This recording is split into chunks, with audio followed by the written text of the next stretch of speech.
The Toronto Raptors have finally signed second-round draft pick Christian Koloko to a contract that I think is pretty team-friendly for this Raptors team. So I'm going to break down the contract and how our roster officially looks now that everyone is actually under contract heading into training camp. Additionally, the New York Knicks have expressed an interest in trading for OG Anunoby, and I'm going to break down whether or not it's a real possibility and why these rumors likely leaked, as the New York Knicks have their eyes on another star in the NBA. And additionally, apparently there's a beef brewing between Toronto Raptor fans and the Oklahoma City Thunder fans, so I'll dive into that drama, as well as Bleacher Report coming out with more nonsense, throwing ranking scrubs ahead of Gary Trent Jr. So lots of stuff to break down. Without further ado, let's dive straight into it.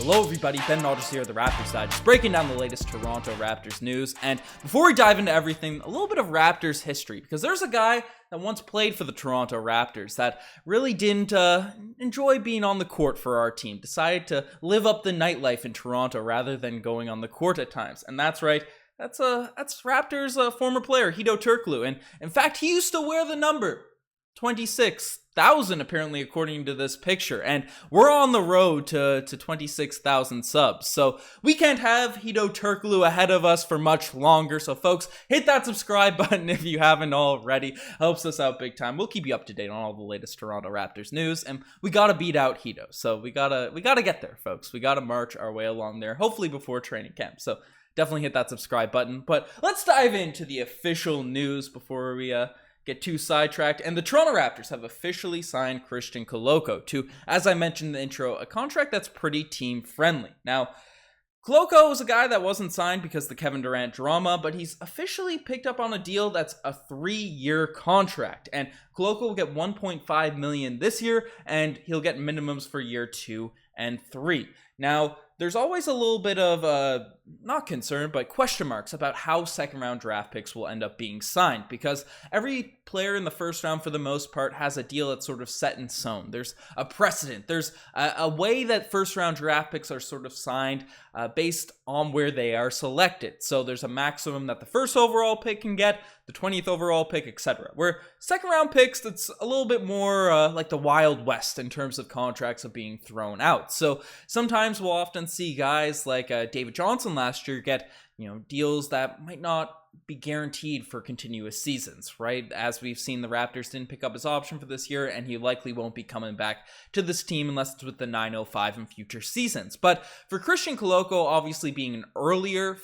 second round pick, being drafted 33rd overall, he's close to a first round pick. He's a guy that Masai and Bobby had in their top 20 in terms of their big board. So they're a guy that he wants, that's a player that they want to have locked in for multiple seasons. And having him, obviously, given the $1.5 million at the start, which I think is probably some compensation given the fact that we had extra MLE and we sort of left his contract situation in limbo for multiple weeks, just given the fact the Raptors were on that quest for Kevin Durant, wanted to keep all their options open just in case they could slide in to acquire the superstar, right? They gave him a little bit of compensation up front, but it's team friendly in the next couple of seasons because we have a lot of big money we're going to have to give out to some of our younger star players that are going to be getting off of their rookie deals or second extensions, including Gary Trent Jr., who is on one of those.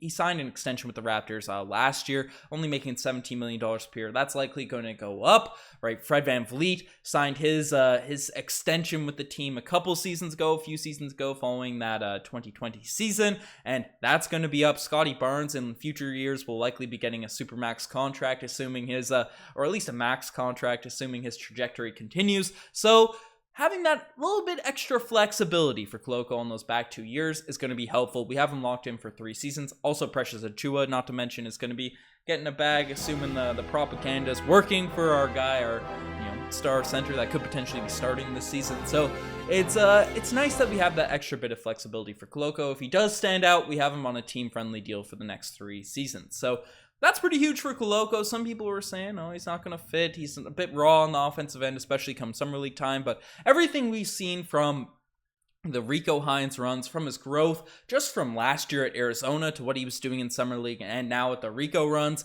he's quickly improving. Nick Nurse has talked about his improved jump shot, his ability to just man the back of a defense and provide a different dimension to the Raptors team that we haven't had in recent seasons. I think it's going to be huge. So that's a huge W for the Toronto Raptors, signing Koloko to a relatively team-friendly deal. I wouldn't mind getting him on another year on the minimum for the fourth season, but I guess gives him a bit of flexibility, gives us the risk that he is a bust. We aren't locked into him for multiple years. I think it's a nice contract for the Raptors to give to Koloko. So shout out Masai Ujiri, shout out Bobby Webster for making those right deals for this Raptors team. But we got some more news to dive into, especially on the transaction front, and involves the New York Knicks being interested in an OG Anunoby trade. Now, the New York Knicks are a team that has been constantly talked about in the Donovan Mitchell rumor trade situation. There was a point where we thought that the Knicks were going to give up 7 first-round picks for Donovan Mitchell after acquiring Jalen Brunson in free agency this year, having RJ Barrett under contract, his rights under lock with I'm not sure if they signed him an extension or not, but he's likely going to be on the team for the next few seasons, right? Even with those two guys in the backcourt already there, they want Donovan Mitchell bad. However, talks have sort of been up and down, rumors left, right, and center this entire season. It does seem like the Utah Jazz want to get rid of him, but they want to do it before training camp, and the Knicks don't want to give up a massive piece. So now there's more rumors escalating about the Knicks being interested in other players, and OG Anunoby has now been one of them. So Knicks Insider has said its rumored team is interested in OG Anunoby. The Knicks, quote, have enough to get a deal done. So this Knicks Insider expect that, according to his sources and all that, the Knicks do have enough to get a deal done. What does that mean? What does that entail? What could the Knicks end up giving to the Toronto Raptors to get a deal done? Now, as a Raptors fan, Julius Randle, maybe you'd think, but I don't think they'd want to. It's a weird situation, Julius Randle's, and I'm going to veer away from him because his trade value seems to be very low at this point. Maybe the Raptors be interested in buying low, even though he has a bigger contract. There's all that drama. I don't know if he necessarily fits greatly with the Raptors' sort of front court. We have Pascal Siakam to play the power forward, Scotty Barnes who can play in that front court, Precious Achiuwa, all those guys. So I don't think Randle's going to be specifically involved. I've seen a couple people bring that up, but the guy that Raptors fans want, we talked about Canada basketball in a previous video, would be RJ Barrett in a potential deal. Now, apparently Knicks have made him unavailable to trade in Donovan Mitchell deals. Apparently the Jazz don't really have interest in him, so could be a weird negotiation tactic, but that's really the only guy on their team that I'd be interested in acquiring back if we were to trade away OG Anunoby. I look at the rest of the roster quickly. He's not a guy that interests me whatsoever, given our current roster construction. Maybe he could be a cool backup, whatever. Derrick Rose, he's older. He's not going to have much trade value. Mitchell Robinson could be cool, yes, but the injury concerns just would not have me trade a guy who does have injury concerns himself, not to the extent of Mitchell Robinson and OG Anunoby, but the potential of OG I think is higher than a Mitchell Robinson. That's just my take. That's just my opinion. So are we really talking about Obi Toppin and Quentin Grimes, who I know have potential? I know Knicks fans would be salivating over. I know Riker's a minor Knicks fan himself, like some of those guys, but no, none of those deals really entice me. And the Raptors had the opportunity to trade OG Anunoby earlier this offseason for the 7th overall pick in the draft and likely a Josh Hart, a really solid role player alongside of it, to the Portland Trailblazers. So unless the Knicks really have an offer that can really entice us, I know they have a bunch of first-round picks, especially following this year's draft. They flipped 1 first-round pick for 3 later firsts in future seasons. They flipped their lottery pick to, I believe, Oklahoma City. I'm not 100% sure where they got those draft picks from, but I don't want to trade OG Anunoby for a deal that is centered around draft picks. OG's too valuable to this team. He's too valuable to our defense. It doesn't really make sense. And even though this insider has essentially said that they have enough to get the deal done, yada, yada, yada, I believe that the Knicks are just sort of doing this to gain leverage. They're pushing things out into the narrative, putting things out into the Twitter sphere, putting things out into public opinion that will up the value of their players, show that the Knicks have other options if they want to get better this season, just to, as a negotiation tactic with the Utah Jazz and inevitably making a Donovan Mitchell trade. We saw a lot of this drama with Kevin Durant. I said a few weeks ago when the drama was still at its peak or slowly waning down that there'd be a lot of rumors coming out to publicly negotiate, essentially adjust how players' values are valued amongst the court of public opinion. So that's probably what's happened with the Knicks, and the Raptors are just getting roped along into it. So that is what it is. I don't think OG Anunoby's going to the Knicks. I don't think they actually have enough to get the deal done unless RJ Barrett's involved, which then I'd be more inclined to get involved with. But let me know what you guys think of a potential Knicks package. What deal would you do with the New York Knicks? But the next thing we're talking about is another team that Raptors fans have been trying to make potential trade hypotheticals for the past few seasons now. It's the Oklahoma City Thunder. So apparently a beef is brewing between Raptors fans and Oklahoma City Thunder fans. And I made a video yesterday in regards to the Shai Gilgeous-Alexander drama. And I made it known, I'm a fan of the Oklahoma City Thunder team. They have 2 Canadians on their squad. I'm rooting for them to be good. Chet seems like a funny guy to root for in his media, his press conferences and stuff. So I look forward to seeing this Oklahoma City team blossom at one point. Josh Giddey seems like a fun guy himself as well. They have a lot of young talent, and they're an exciting team to follow as they grow.